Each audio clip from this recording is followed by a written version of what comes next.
Welcome to the Strong for Performance podcast, where we share wisdom and practical tips to help you grow stronger in all areas of your life. I'm your host, Meredith Bell. I interview experts who offer real-world experiences that you can apply to your own journey. If you enjoy my podcast, be sure to subscribe and rate it on your favorite podcast platform. Welcome to the Strong for Performance podcast. I'm your host, Meredith Bell, and I am committed to bringing to you guests who will both inspire and challenge you. And my guest today will certainly be doing that. If you enjoy my podcast, I encourage you and invite you to write a review and rate it on your favorite podcast platform. And my podcast is brought to you by my company, Performance Support Systems. We publish software tools and books for improving the way people communicate with each other at work. And you can learn more at growstrongleaders.com. Today, I'm really excited to welcome as my guest, Dr. Doreen Downing. Doreen, welcome to my show. Oh, Meredith, I've been looking forward to it. I know we talked a couple months ago and you have so many guests that it took a while to get here, but I'm glad today I get to be in conversation with you. I am too. Doreen is one of these very special people. You will notice it when we're talking. Doreen, I don't think I've ever even told you what a calming voice you have. And of course, that is a result of your training, because Doreen is a psychologist and she's also the founder of the Essential Speaking Institute. She's the host of the podcast, Find Your Voice, Change Your Life, where I've had the honor of being her guest. And what's interesting is, despite all of her professional accomplishments, Doreen once suffered from stage fright. And in conquering it, she discovered that being connected to your authentic self, is the key to relaxed and confident speaking. And so she now specializes in helping clients overcome their anxiety around public speaking.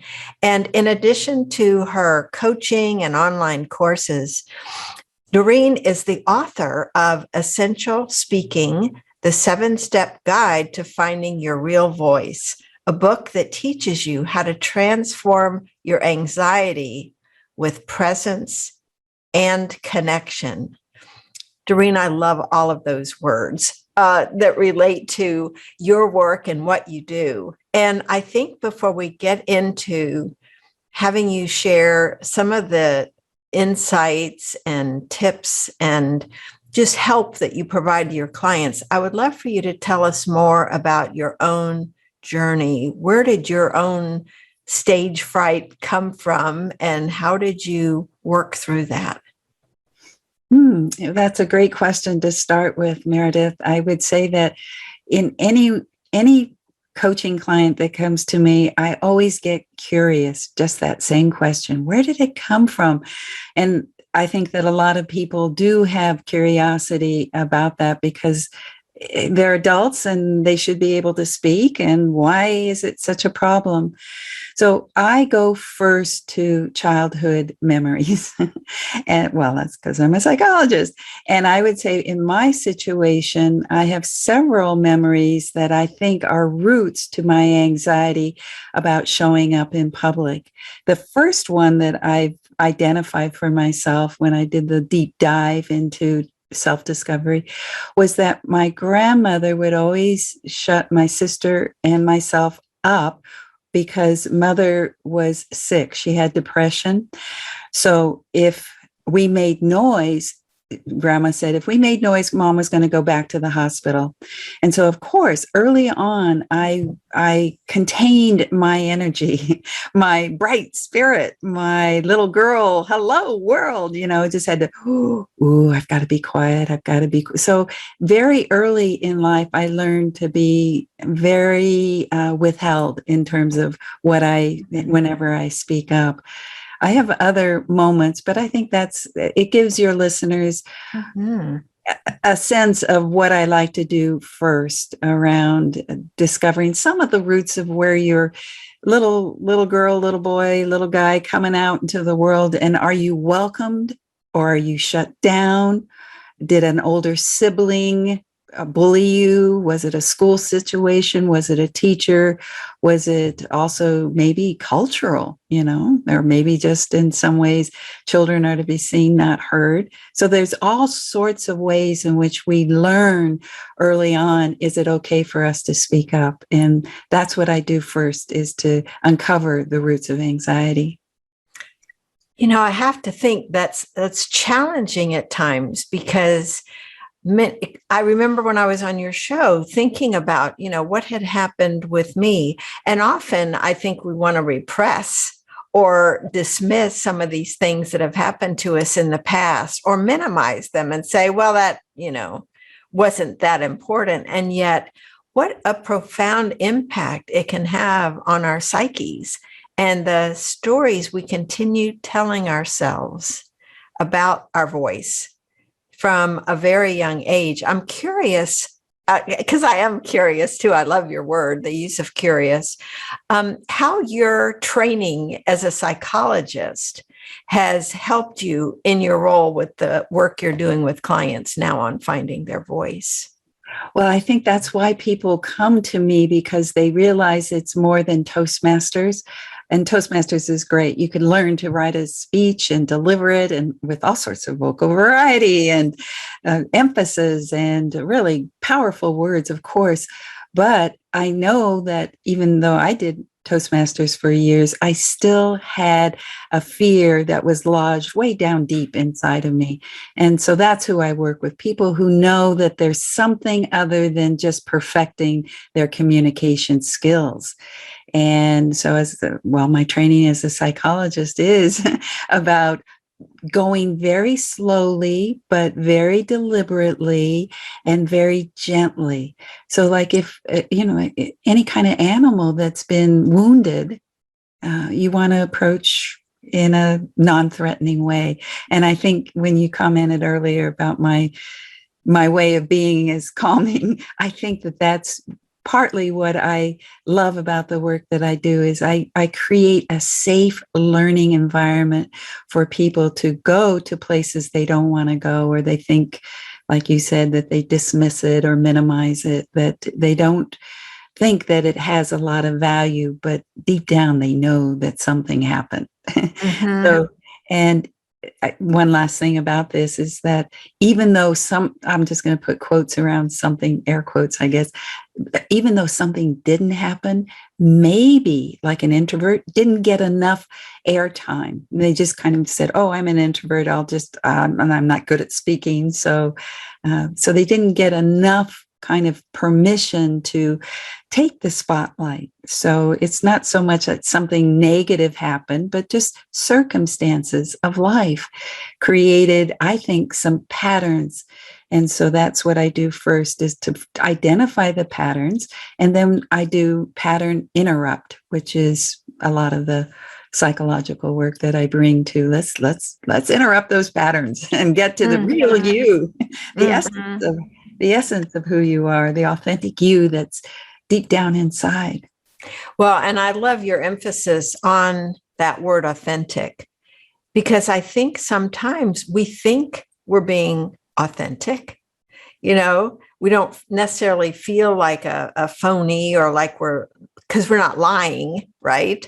And yet there are parts of ourselves that we've compartmentalized or maybe hiding. And I think I would love to hear you talk a little bit about what are some of the fears that you see, being behind what holds people back from speaking up. And I think it's important for my listeners to realize you're helping people not just with public speaking, that's one arena, but even speaking up in meetings, speaking up in different situations that they might feel are risky, right? I mean, I think it's got application for all these different scenarios.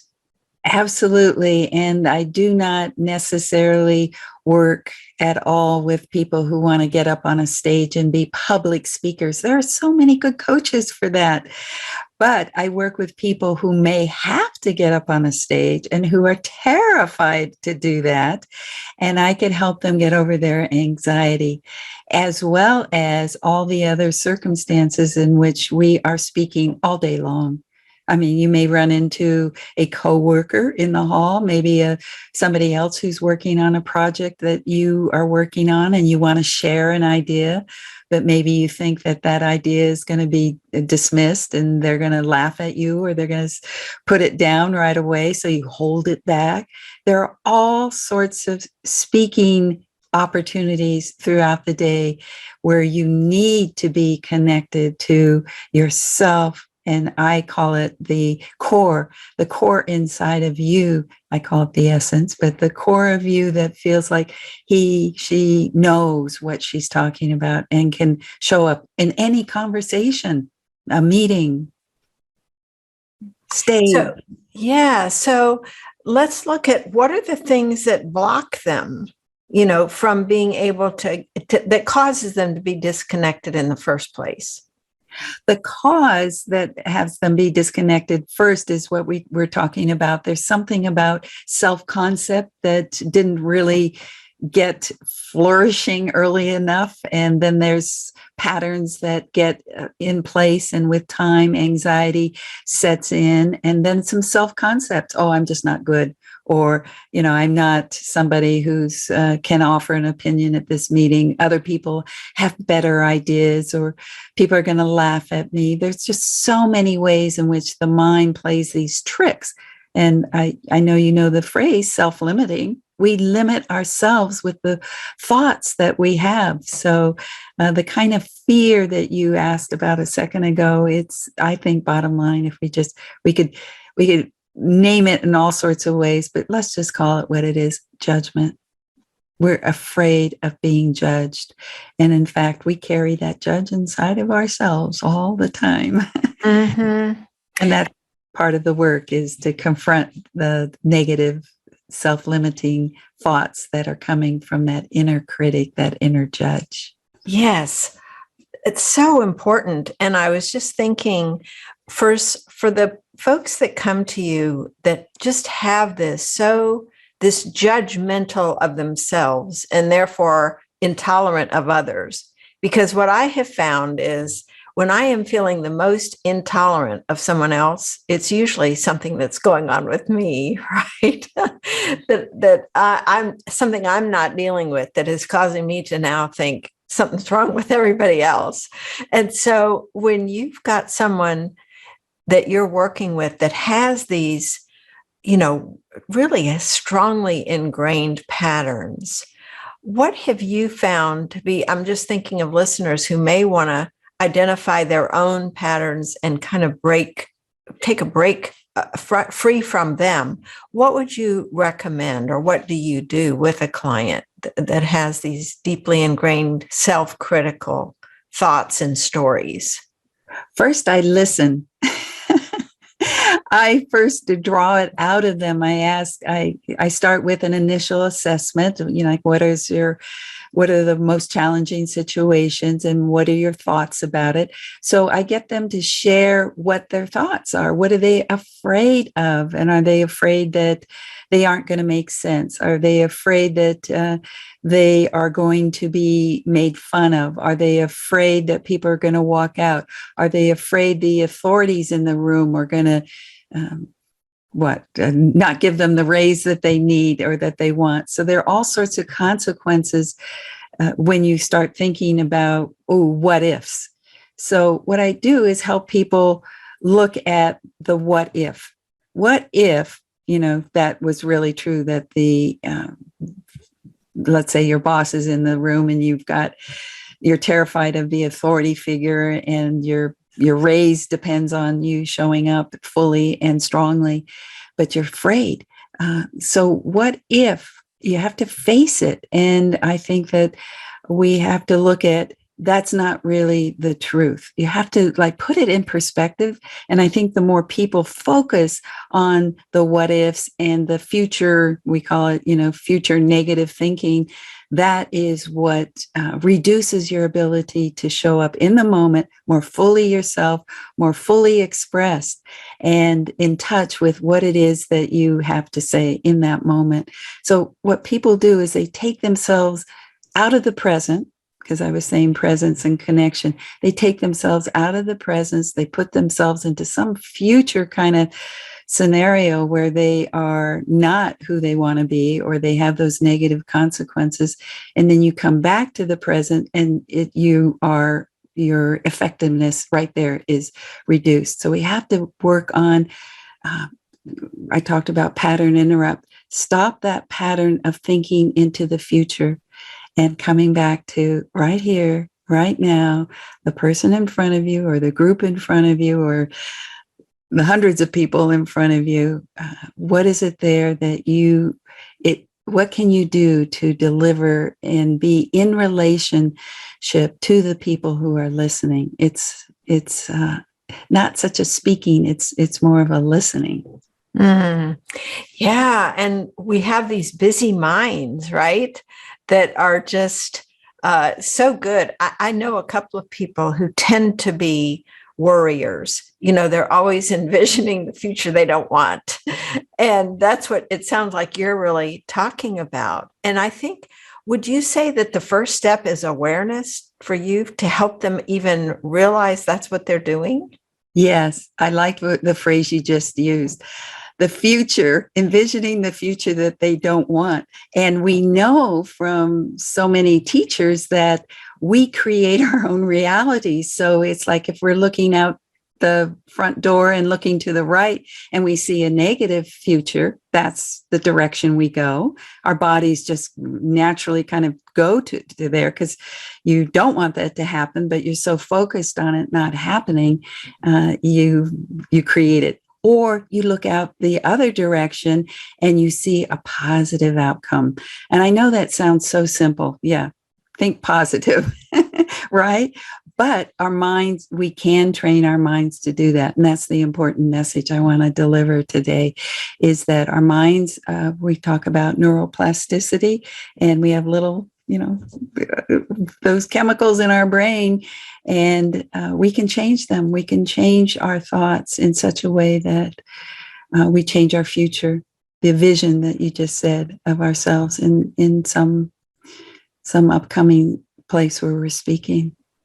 And as I'm listening to you describe this, what's coming to mind is one of the ways that I would describe what you do is you help people get their power back. Because they've somehow not even realized they have this power to imagine the future they want, because their habit is so focused on doing this negative thinking. And so talk a little bit about, maybe give an example of a client that you've helped that came to you with a certain kind of a negative thought about the future or themselves based on past, how you've done a pattern interrupt with them, and what a difference that made for them in the way they handled themselves after that. Oh, great. There's so many examples, but of course, the one that comes right to my mind right now is somebody who is a VP of sales. And every Friday at noon, he had to give a report. And when we first started working together, he said that he would sweat for hours all Friday morning. He hated Friday mornings because he had to prepare for this meeting, and he would write out his report to his sales team. And then he would show up at the noon meeting and read it. He would read his report. Here he is, the VP of sales, and he knows that about himself, but there was just no other way he could get through it. So we've worked on it, and there's a sense of himself when we did that earlier work as being bullied. He had early life experience of being teased. He had raised a question in class once, and I guess he got laughed at. And so what we did with that, we reframed that moment when he was in the classroom and he identifies as the time when people started to pick on him. He went, oh, I was brave. Do you see? It's a reframe rather than this silly guy that people are going to make fun of. It was like, I was really brave. I asked a question nobody else was willing to ask. It was of a sexual nature, I guess, and little kids, tee hee, that kind of thing. Anyway, so then how then we brought that forward is I am brave, identifying a core inside of himself where his strength, you talked about, inside is where the strength is. So he was able to go, I am brave. And then there's another word that he found that he loved about himself that he discovered. And it's an affirmation, but it has to have truth. And he said, I am vibrant. So that in going to these meetings, he says, I am brave, I am brave. And of course, we worked on some tools and techniques, the 7 secrets that I write about in my book, like how to calm yourself, your body and your mind, and how to be present and how to be engaging. I have all these tools, but first we had to uncover the fact that he was still reverberating from being picked on and bullied. And then we had to change that into something strong, and then how to bring that into his meetings. And it's made all the difference in his life. He writes and says, I am vibrant. It's a whole new self-concept. See, so it's not so much about speaking, it's about being more of who you really are, bringing out the potential inside. And I think for your work with leaders, that's very important, that we have so much more within ourselves to bring to leadership. I'm so glad you brought up the being part, because one of the things I loved in your book was each of your 7 they're not really well, I guess they are steps, but they work together. So I don't think of them as a sequence as much as elements maybe, but they all start with the word be. And I wanted you to talk a little bit about why you chose that word as the companion word or the opening word for then the next word that was part of that phrase, like be silent. And I want to get into that one too, because I think that one's so important. Right. Yes. Well, I should say that finally I did realize I was confronted once about my own speaking anxiety. And even though I had a PhD in psychology and a successful private practice, I still hid my anxiety about speaking up and my terror, actually. So I know what terror feels like. I know what speaking anxiety feels like. So I know that I went through a process. Like I said, I did Toastmasters, but I had to go deeper. So deeper, not only around my self-discovery and patterns, but even deeper, Meredith, to the inner strength, the inner authentic you, the you that is meant to be here and live out the purpose of why you're even brought onto this earth. So that's why that's why all my coaching and my process is not about speaking. It's about being more of who you are, being more of who you can be, and discovering that and developing that from the inside out. So it's not a performance technique. It's really about being. And the first step, as you said, was to be still, learning how to take that deep, full breath and go to a place inside. And it's a training, an inner presence muscle that you have to develop, a training to find and develop the muscle to be quiet and still. Yes. I really want to challenge the folks who are listening to this to think about where do you have trouble going deep and uncovering what may be holding you back? Because I think this is the work that all of us do. I know for me, it's been a lifelong process. I'm still learning. I'm still uncovering because I know there's always another level that I can take my being to. It's not, and I think this is an important point that I'm sure you emphasize with your clients. It's not that we are a shortfall in some way. It's not like we don't measure up. When I say, going to another level, to me, it's sort of like uncovering what's already there. Like, oh, there's a part over here I hadn't ever recognized or given myself credit for. And the more we can acknowledge our strengths, the greater the chance we have of stepping into what I hear you saying is our greatness, the reality of who we can really be. And so, we hear the word authentic, and that's important. I just feel like there's even more in terms of, yes, I want to be real, but I want to be even better than I think I can be, because it all goes back to our stories, right? Our current beliefs, whatever they are still limiting compared to what they could be. Yes, yes. I remember interviewing you, and you brought such a great insight to finding one's voice, is that as we grow, we find new voices that come through us. And I think that's something I want your listeners to hear today, is that it's not just one voice you find. It's the aspects of all that is possible. And the more you grow, the more voice you have.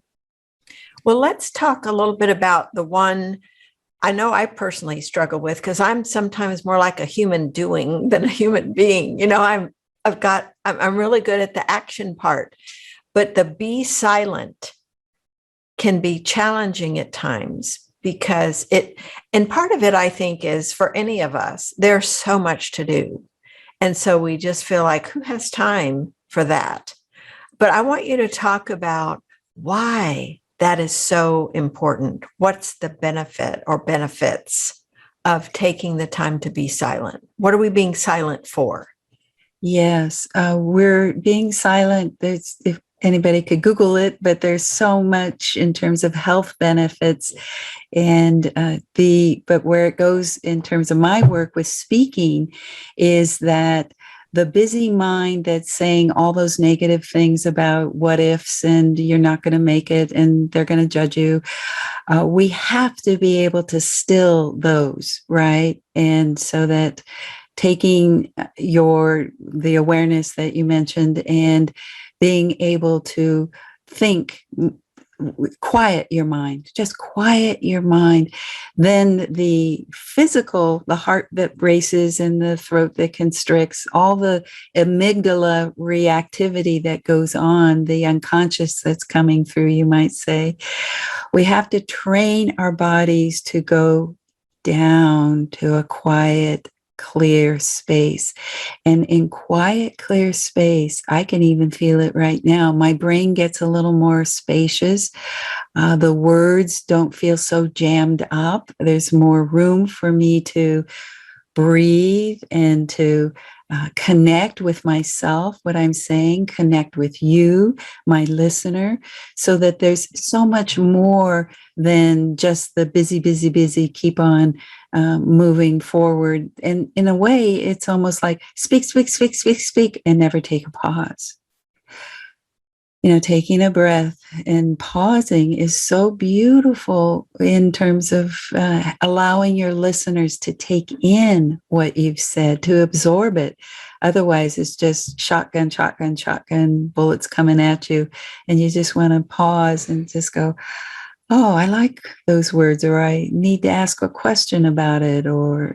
So I think that for you, for those who are listening and leading meetings or giving presentation, being able to train yourself to go to a stillness inside and having your voice come from this place as opposed to the busyness in your head. There isn't a lot of room to think clearly, right? So dropping down gives you much more space to be present and to speak in a way that resonates, you might say, resonates from not just the words, but resonates from this sense of, I am present here with you. The withness is so important in speaking. So think about your clients and the other of those 7 elements. Share another one or two that you find you really need to help them with because they're struggling with it or they're not even aware of the importance of it. This is a big one. This is one when I find it's number 4 in my. I sometimes call them secrets because it has nothing to do with speaking. It has it has everything to do with being. But number 4 is be listening. And can you imagine coming to a speaking training and learning how to listen? And I know your business is a lot about listening, of course. So how important, and I think you understand that when somebody is speaking in such a way that they're also listening, there's a connection, that there's a channel that opens up rather than I'm just speaking at you, I'm speaking with you. And how do I know that you're with me? It's a listening, and it's not just listening, or are you distracted on your phone, or listening and you're got your arms crossed, any kind of body language. It's a deeper kind of, I'm in this still place, I'm present, and my voice is coming through, my words are coming through, only I'm listening to you, listening to me. And that's I would say that's one of the biggest challenge when people go, well, how do I do that? I'm supposed to be speaking. How do I listen? And don't we do that when we're in conversation anyway? Aren't we speaking, listening at the same time? That does sound like a paradox, doesn't it? How can you be doing both at the same time? So what do you mean by that? When somebody is speaking, what is it you want them to pay attention to as a listener as they speak? I want them to, I like the word you just used, pay attention, because lots of times people are so wrapped up in their words or their communication, their script, what they want to get across. They aren't noticing, is the listener really listening? Just because they're in the seats does not mean that they are absorbing what you're saying. So it might be more of an intuitive sense that I have because, I've spent my years as a psychologist learning how to listen, but that's what I help people learn, is how to deepen their listening so that when their speaking comes, it's like, all right, I'll just give an example. If I have 3 people in front of me, I imagine that each one has a glass, an empty glass. And I look at them and I notice the empty glass, and it's like, oh, there's the listening. They've got an empty listening. And then I speak into the listening. And then I look over at somebody else and I see their empty glass. And I go, oh, and it's kind of obviously nonverbal, hello. And then I speak into their listening. And so it's, if somebody doesn't have the opening and I'm paying attention to them, I'll just move on to somebody else that feels much more I'm able to connect with. So those are some of the ideas about what you read in the beginning about presence and connection.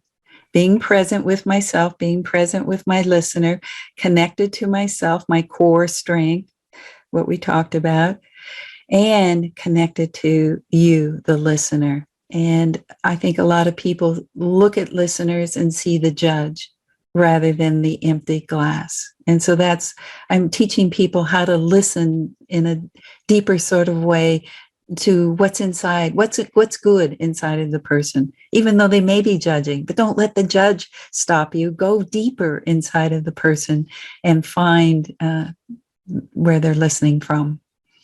And as you're describing that, I was just thinking, how often is it we project onto the other person criticism about us that we're feeling ourselves? Yes. Because if they haven't verbalized any criticism, we can't really know that that's what's going on in their head, but we make assumptions or we project our own feelings, right? Right. And that's what we were talking about before about those thoughts, identifying, well, so what do you think? Exactly. What do you think they're thinking about you? And then we could list those and then we could reframe those. Or I also do this deeper work about teaching them how to go straight through those even if they may be judging or deciding whether or not to buy your product. It's like, you got to go through that and reach the human inside of the person, right? And Do then you ever, oh, go ahead. Sorry.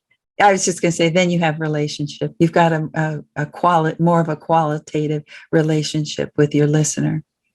I was just thinking, do you ever, you're so gentle and wonderful. It's hard to imagine you saying this, but do you ever ask them, to ask themselves, well, so what? If you're thinking this is what the person is thinking about you, do you encourage them to say, well, so what? It's a technique I use. Yes, yes, yes, for sure, Meredith. It is a technique I use. And then it is called So What? And then what? And then what? Okay, so somebody is going to think you're I don't know, you're a fraud. That's an imposter. Let's use. And then I go, well, and so what? They are thinking that. Then what? Then they're going to not want to buy my product. And then what? You just take them down as far as you can go. Well, then I guess I'm not worth anything. And then what? And then you get to, is that true? Is that really true that you're not worth anything?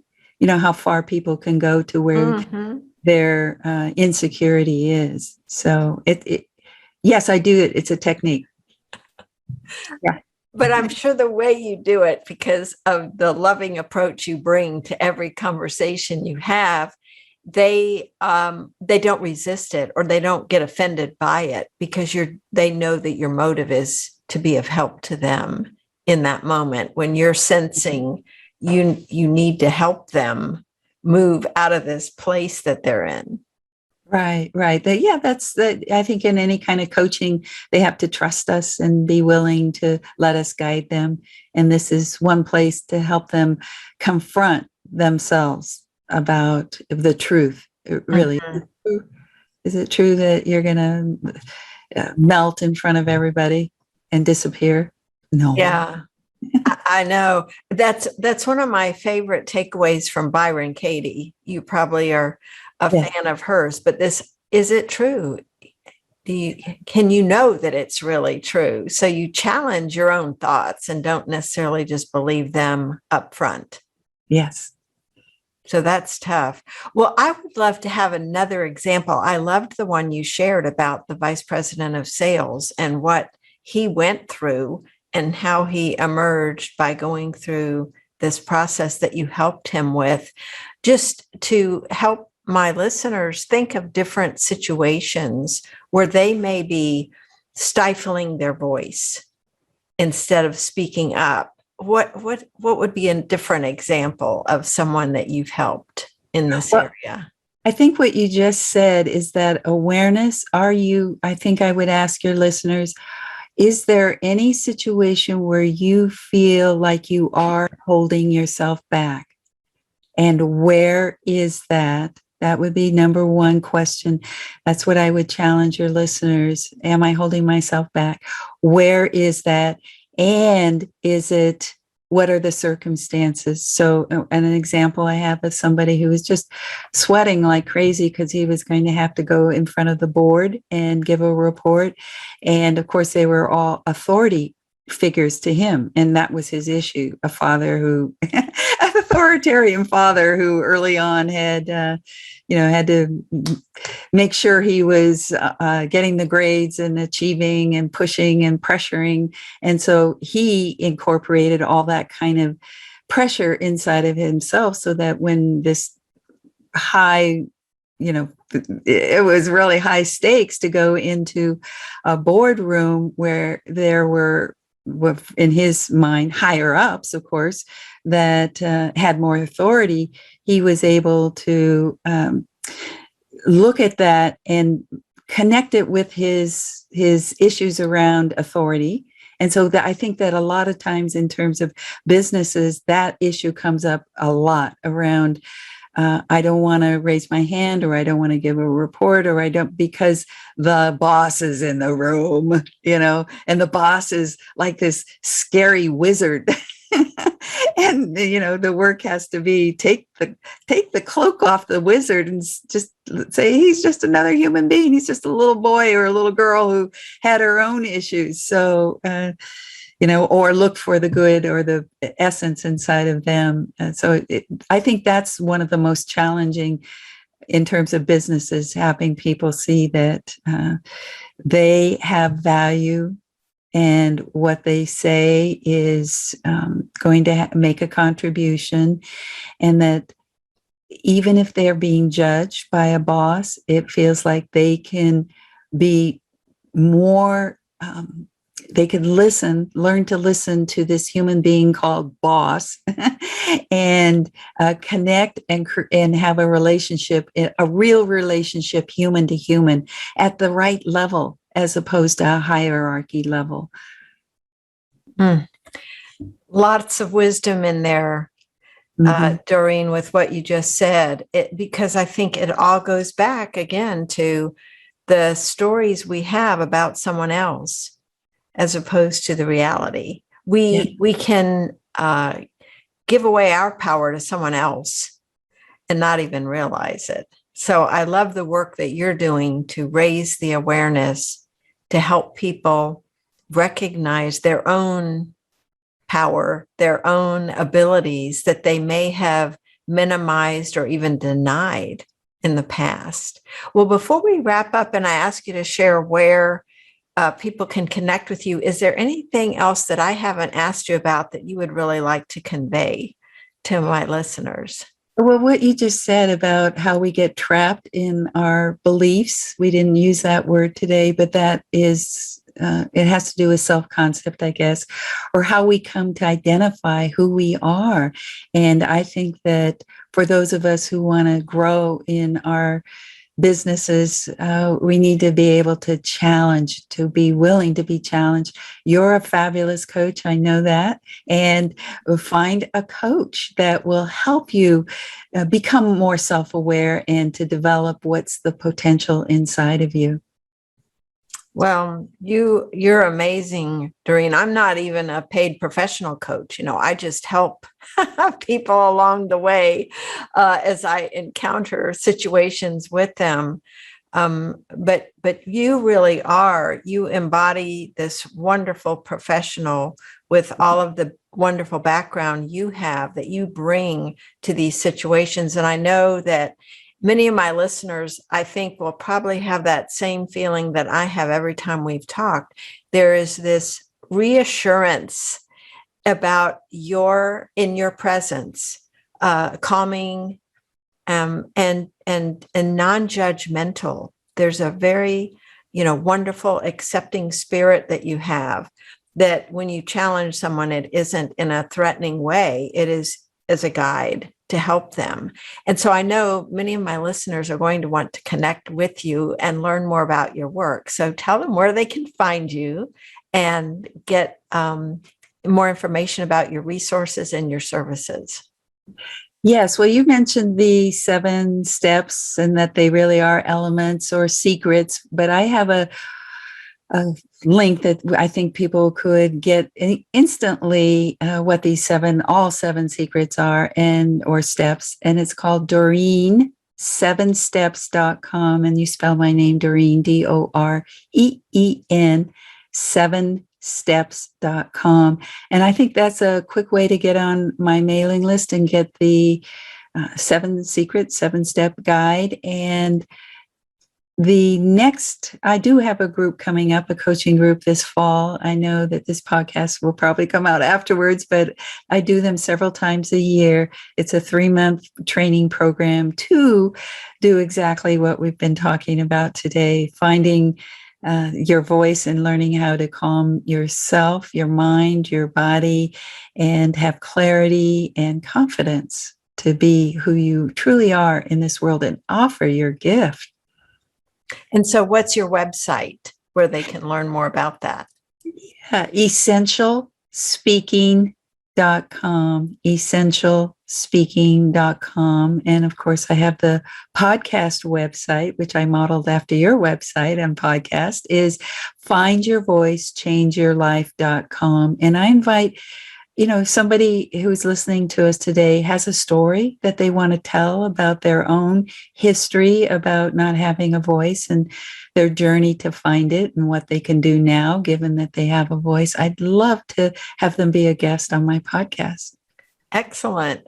Well, those who have listened to you know what a great experience that would be to be a guest. And I encourage everyone to pick up this guide that Doreen is making available to you.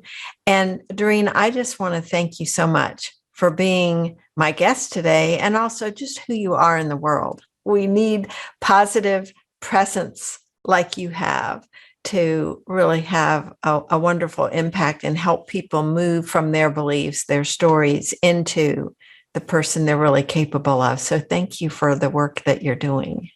Well, thank you too, Meredith, for all of what you do to support us out there. Thank you. Thanks for tuning in to the Strong for Performance podcast. Now head over to growstrongleaders.com/free and grab our ebook, Listen Like a Pro. You'll find out how to connect on a deeper level with the people who matter to you. And while you're there, check out our 2 books, Connect with Your Team and Peer Coaching Made Simple. Until next time, I'm Meredith Bell.